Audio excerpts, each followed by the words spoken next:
In the beginning was the Word, and the Word was with God, and the Word was God.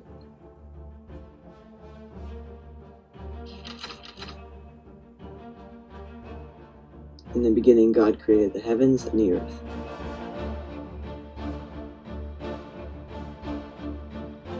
Now the earth was formless and empty.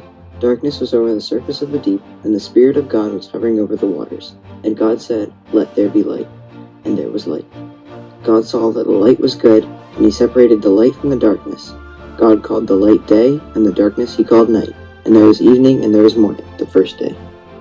And God said, "Let there be an expanse between the waters to separate water from water." So God made the expanse, and separated the water under the expanse from the water above it, and it was so. God called the expanse sky, and there was evening and there was morning, the second day. And God said, "Let the water under the sky be gathered into one place, and let the dry ground appear." And it was so. God called the dry ground land, and the gathered waters he called seas. And God saw that it was good.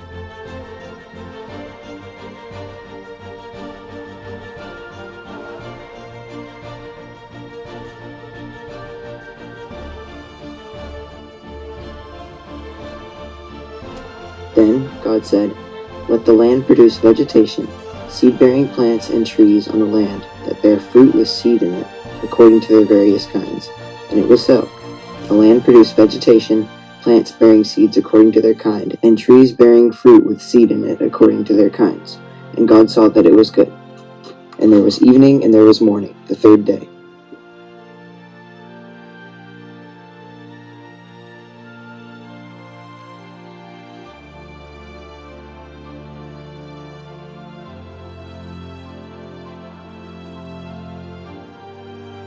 And God said, "Let there be lights in the expanse of the sky to separate the day from the night, and let them serve as signs to mark seasons and days and years. And let them be lights in the expanse of the sky to give light on the earth." And it was so. God made two great lights, the greater light to govern the day, and the lesser light to govern the night. God set them in the expanse of the sky to give light on the earth, to govern the day and the night, and to separate light from darkness. He also made the stars and the planets.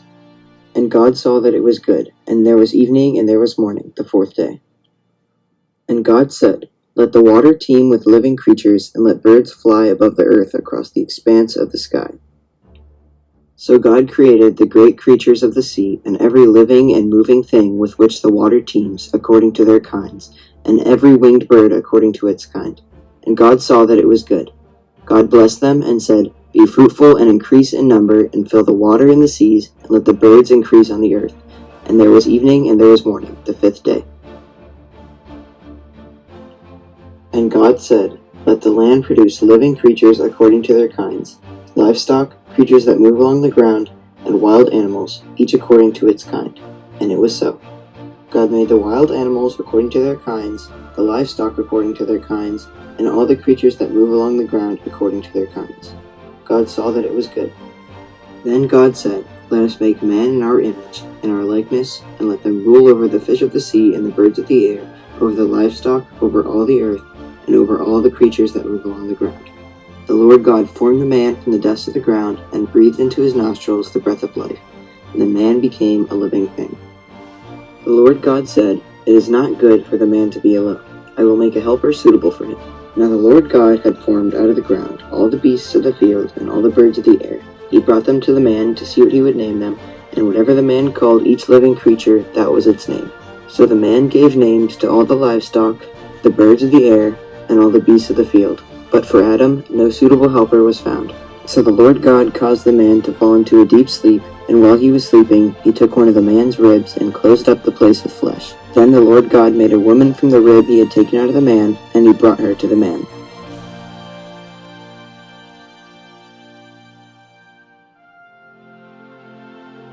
The man said, "This is now bone of my bones and flesh of my flesh. She shall be called woman, for she was taken out of man."